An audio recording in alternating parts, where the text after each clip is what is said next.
it was weird because I found that I couldn't write in the chaos of Boogie Nights coming out. I mean, I just couldn't. I think I just wanted to make another movie right away because I was scared about expectations. And I thought I could cut them off at the pass if I just went right away and made another one. And as it started to die out, I started to write. So anyway, I wrote for 8 months. And the reality is that the majority of the writing really happened in the last 2 weeks. I went to Bill Macy's cabin in Vermont for a week, which is the middle of nowhere. And that was really fantastic. And there was a snake outside the cabin. So, and this is true, I was really scared to leave. So it really kept me in the cabin for 1 week. And I wrote, I just wrote. And I mean, it was really like ironing. Richard LaGravenese has always described sort of writing as like, if you're ironing a shirt, you go a little bit and then you go a little bit more, you know, over the same section again, but down a little bit more and then down a little bit more. And that's kind of what it was like. And in those 2 weeks, it was just like, if I'm probably more, I'm more nervous about directing this movie than Sydney or Boogie Nights, because I can just feel the sort of just little precarious balancing of scenes and how long they are, and I'm not articulating this very well, but I'm very nervous as a director. Because there's so many stories in Magnolia. You know, They have to be the six same. Stories. It have to be the same. Mm-hmm. So you want them to all feel the same all the way through from one to the other. Absolutely. So there's a common. So it's one story. So you're not watching like piece. It all has to be one connection. You're watching one story, and you feel like if one piece was missing. Do you know what I mean? I was trying to figure out how many stories there really were, and I guess it's 9 main characters. Yeah, 9 I've heard you say. That was DeLuca who said 6 stories, and I was like, I'm trying to make one story, you know? So. Did you settle ask for a rewrite or anything? That wasn't. No. It's gonna.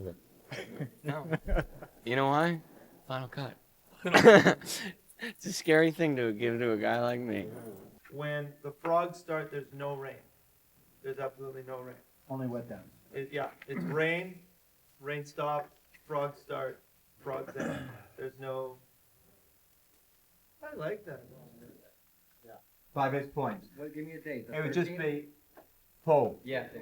we were talking about that you were saying in Earl's house, you wanted maybe the clip of the game show, Yeah. if we could do it. What they're saying is by this date we're in Earl's house, it's going to be raw wood. Good. Yeah. I wish I could shoot the game show first. And right now I'll shoot the game show third. Because what I'll do is I'll do Frank's section, because I got to get Tom out. And I also have to get Julianne out, because she's going to London to do a movie. But it works well, and it would have happened anyway, because Frank's story blends into Earl's story, which of course blends into the Earl-Phil story, which blends into Linda. So I'll be able to keep that completely in order. Frank's stuff will be all in order. It'll lead us into Earl's house, where Earl and Phil will start with their last 3 scenes, but they're very sort of calm and silent, so I think it's okay for them. And then I'll backtrack and start the Earl-Linda stuff and go Earl's house in order and take us up to do 3 days of Linda's meltdown. So I'll be doing the characters kind of out of order in terms of who sort of comes into the movie first and this kind of thing. But once I'm in their stories, I'll be doing them in order. Okay, so I'm going to watch my language from now on, kids, okay? I'm going to try and stop. How are you doing? I'm great. Good to see you. So, okay, so here's the deal. I've been lazy, or I haven't been lazy, but I've been going nuts. And what I have to do, I have still yet to do, is write the game show in its entirety. I promise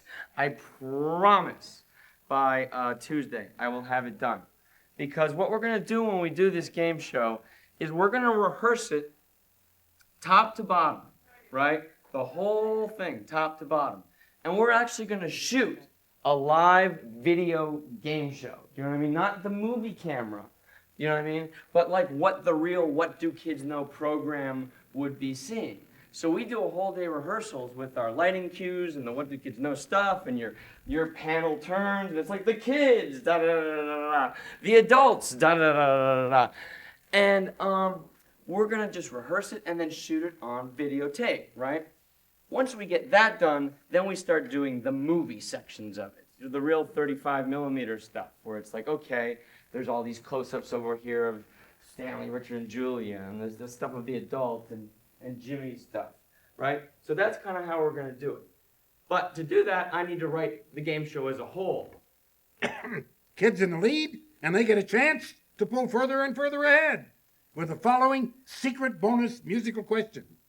I will read you a line from an opera, and you are to tell me you are to give me the same line from in the opera from which in the same language in which the opera was originally written.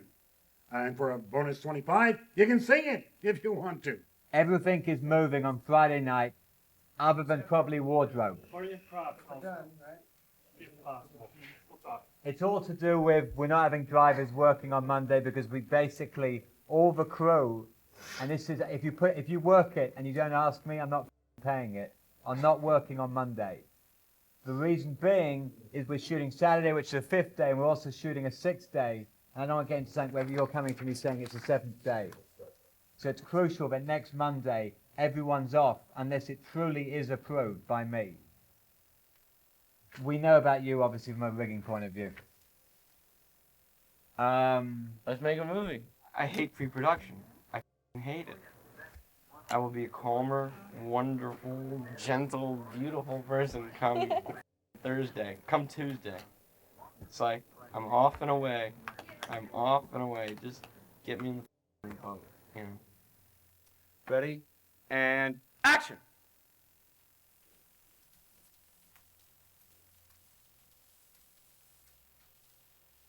Cut! Is that what? Yeah, no, that was right. Resetting. Go again.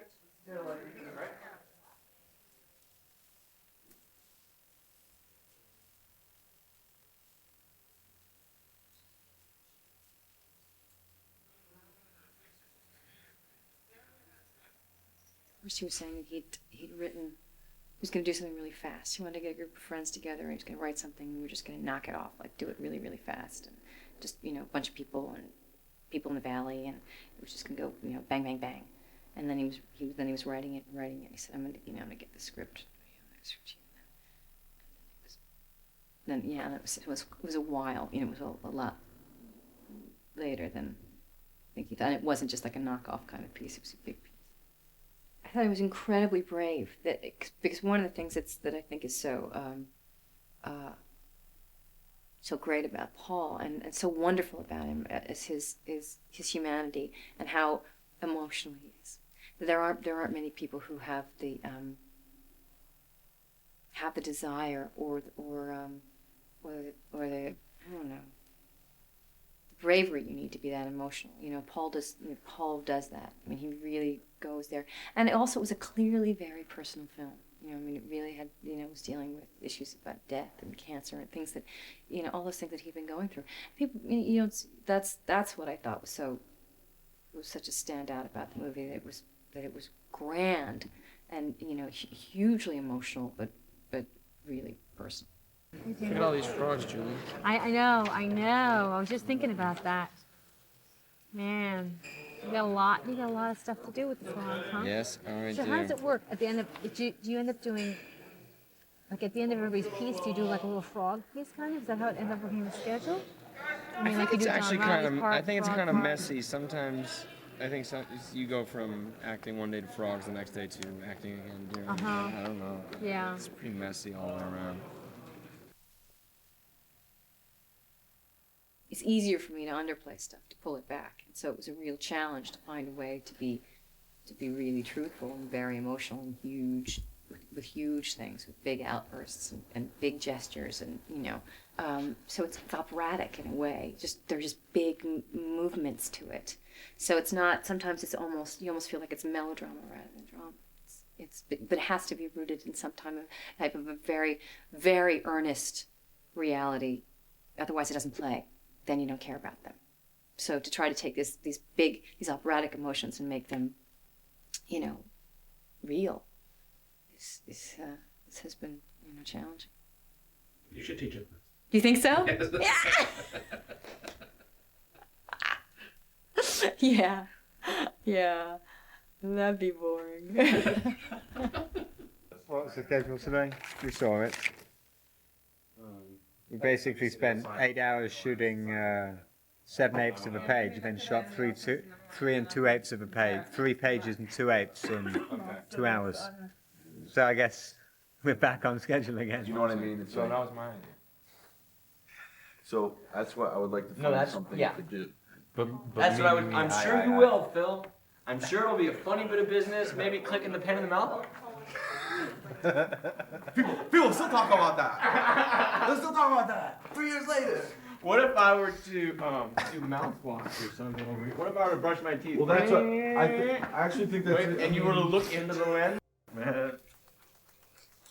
I think I should be packing up the You shit should. on the You should be. tables or something. You should be doing some kind of small, Calming, small, settling, taking- silly work. You know. Okay. Oh, don't tape this. This is a study in ham and cheese and how you corral. Yeah, you could light a fire, Phil. All of a sudden you cut to me, I'm like, and I'll like be dropping shit on the floor. Oh, You can Oh, go believe me, into though. Phil Palmer's special. Let me show you like, exactly how Phil will do death it. routine. It'll go like this. It'll be like Some the thing chimes that and you've shit. the thing that you've decided to do is that he's gonna walk over to the cigar box and the little leather case there, and he's just gonna go like that with it. And here's how it'll go when Phil does it.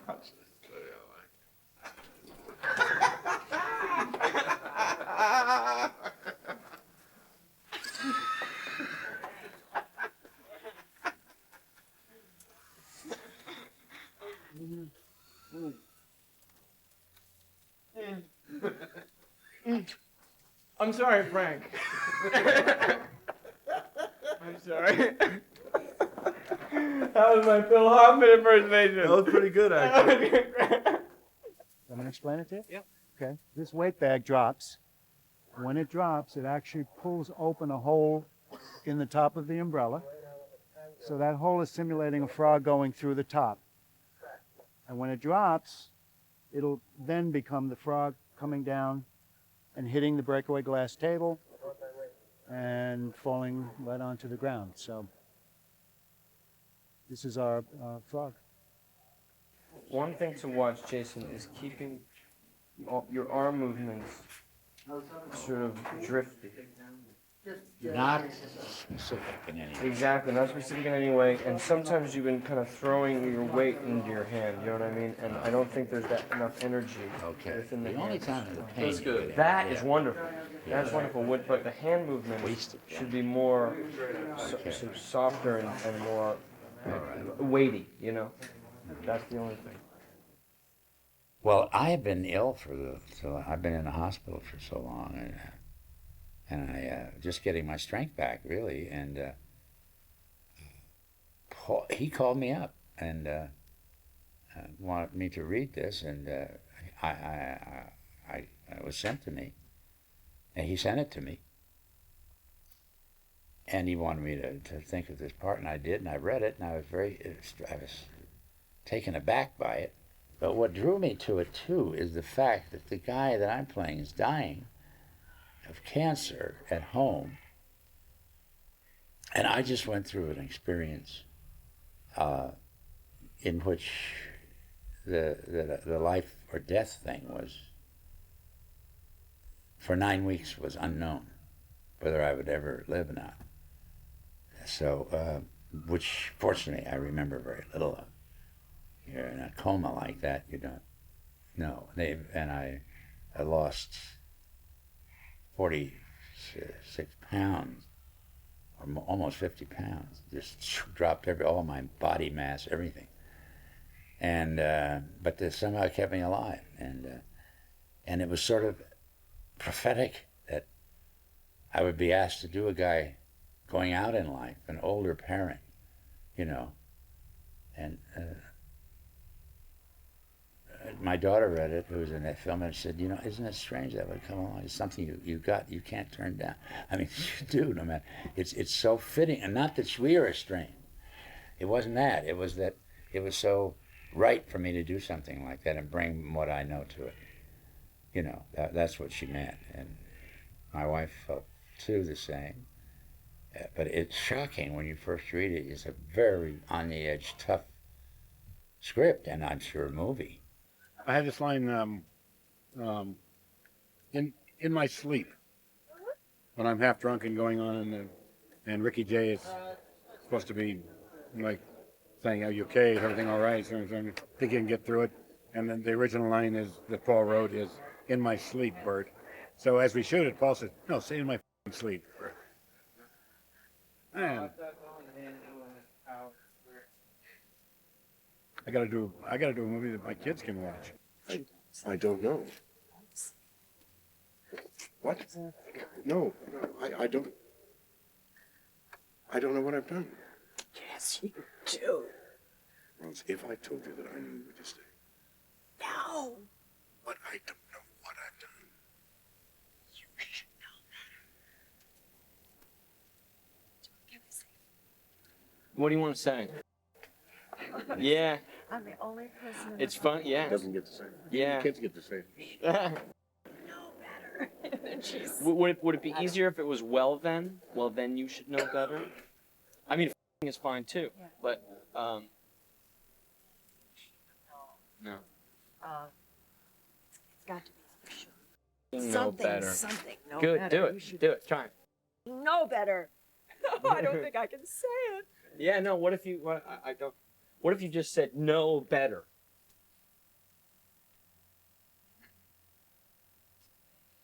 Too late. Know better. Yeah. Know better. That's great. I love. Get it. Yeah. Exactly. The one thing to set for here, because this is just making, just so Jeff can really get it on the dolly move, is when you exactly when you stand up. Yes, it's so make it. Yes, you do. Say it. Yes, you do. Stand up. Okay. Yeah, Oh, so it's and I'll yes, do you it. I'm do, gonna do it more and or in the less in stand. slow motion anyway. Okay. Yeah. Cool. So it's a recreation of what we did yesterday, everybody. I really screwed up yesterday and missed So, a little beat, so we gotta get it again. Let's pull that down. Dad, what the heck is going on? Yeah, say it again, Dad. Did you get his money, Dad? Be quiet. We gotta get his money and go. Stay Did you quiet. get his money? No. Come on, Dad. Be quiet and be quiet go. now. Just give me the money. Hey!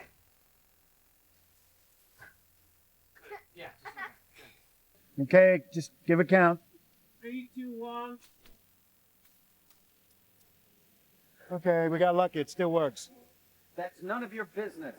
I need corrective oral surgery. I need the braces now. That's none of your business. That's none of your business. Fine. That's none of your business. I've been a good worker, a good and loyal worker for you, you f***ing asshole.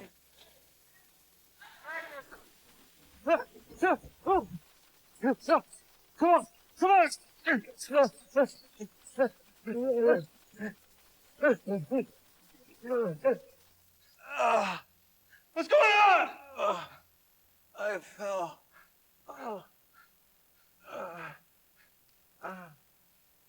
Rod! I've been slimed. Oh, brother. Don't worry What about happened? it. Oh, man. You okay? Oh, man. Okay, I gotta find a phone. I only have one. Stay here. Don't move. John, you all right? Where's John? John C., come back. You went for a phone. Hey, you guys hit me? How many confirmed hits on this platform? One, maybe two? I thought it was astounding, and I went to Paul and I said, "It's great, it's great. It's a little long." He goes, "You, I'm not gonna cut one goddamn word of this thing. Everyone says I'm only gonna cut one word." So then I talked to Julianne more. I said, "What'd you think of the script?" She said, "It's amazing. It's a little long." I said, "Did you tell Paul that?" She said, "Yeah." And I said, "What did he say?" She said, "He said you I'm not gonna come on out. It's an amazing journey. We'll see. I can't wait to take it. You know what I mean? It's one thing to read it on the page. It'll be astounding to see it all together. No, I mean, so no, Boogie Nights was actually still a pretty sort of small film, kind of. I think we still had the mentality of Sydney, a little bit. You know, we went into it saying, oh, we're making a sort of low budget film, but it happens to be a big film. So. Yeah, the story had let's go. Right, but I think everyone, I remember when we were hiring, we only hired people who kind of had sort of the sensibilities of being able to do sort of more independent, lower budget stuff. This film, I think we just spent a lot of money. But it's a big story, I guess. You know, we're spending $10 million on effects, so I think I'm feeling about Magnolia at the moment. I'm happy it's ending. I can tell you that much. I mean, just look at this wall here. There, look. January, February, March, April, May, and now June. It's gone on quite a long time. Because remember, we prepped this also. So we prepped it back in August, September. Yeah, September. I was on this before that. We were doing a budget last June. So by now, it's kind of like, you know what? It's a long time. It's actually, I think a lot of people are ready for it to finish. Mm-hmm. I mean, it's some pretty wild stuff. I mean, I could ask you this question. I mean, just imagine that. I mean, the bit when we shot Tom Cruise feels like another movie. That was back in January. When we did the kids show, that felt like another movie. When we did Claudia's apartment and the whole lamplighter. It's funny, you know what it is? It's definitely the biggest thing I've ever done. And yes. You know, you're not alone. That's how everybody describes the movie, as making like 5 different little movies. It is. Somehow they're going to end up together. We know that, especially since we got the actors to work like in 3 to 4 week clumps. So actually what happened is you would shoot their story, and then they'd go, and then you'd go to the next, which actually, for Paul, it's kind of good, because I think he got to have continuity with the actors. But it's, I imagine most people also must be happy it's over, nearly ended, or at least from a production point of view. I mean, Joanne and Dylan and Paul, they've got to edit the thing, which you can imagine if it took us 90 odd days to shoot it, it's going to take, I don't know how many days to edit it. Once a year. Exactly. It's funny because when Paul, I remember when he first told us about this project, he kept saying it's this small little film he has called Magnolia, and we were like, oh great, something small would be nice. And it actually turned into the biggest thing. It's like every page had like something complicated, visual effects, stunts, rain, locations. I mean, it was pretty, it's not your run-of-the-mill movie. Go nuts there, dude. Go nuts. Hey, Phil, I gotta ask one more goddamn question about Paul Thomas Anderson. How great am I? I'm gonna kill How somebody. great am I? How great am I? How's that, Paul? How great am I? How great am I? How great am I? No, what did you order for lunch? I'm like, I work with him because he's dumb. That's what I said. Did you do the poster? Yeah. The flow. Yeah. I did the poster, I did the trailer. I did everything. You did the poster. It was, you conceived it and someone drew it for you? Exactly.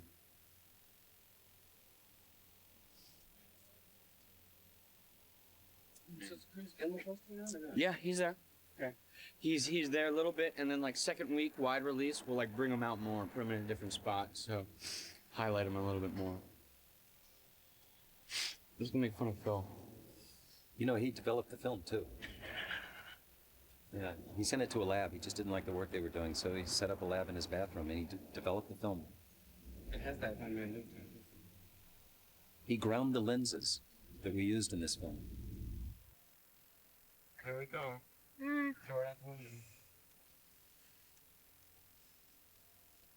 Okay. Ready, Marky?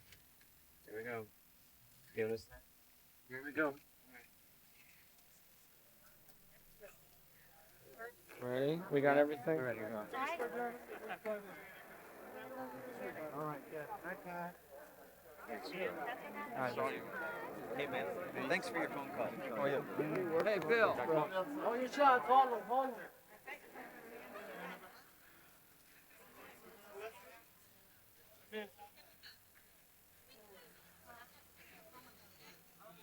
So I just wanted to thank everyone for coming this evening, and I hope you have a really enjoyable evening. I wanted to thank everybody who's involved in the movie for all their hard work. A huge thank you to Bob Shea and Michael Lynn and everyone at Uline, especially Mike DeLuca and Lynn Harris for their never-ending support. Our fantastic cast for their brilliant performances. A special thank you to John Lesher, Bumble Ward, Jennifer Barons, our editor Dylan Titchener, Leon Dudevois, and our co-producer, my husband, Daniel Lupi.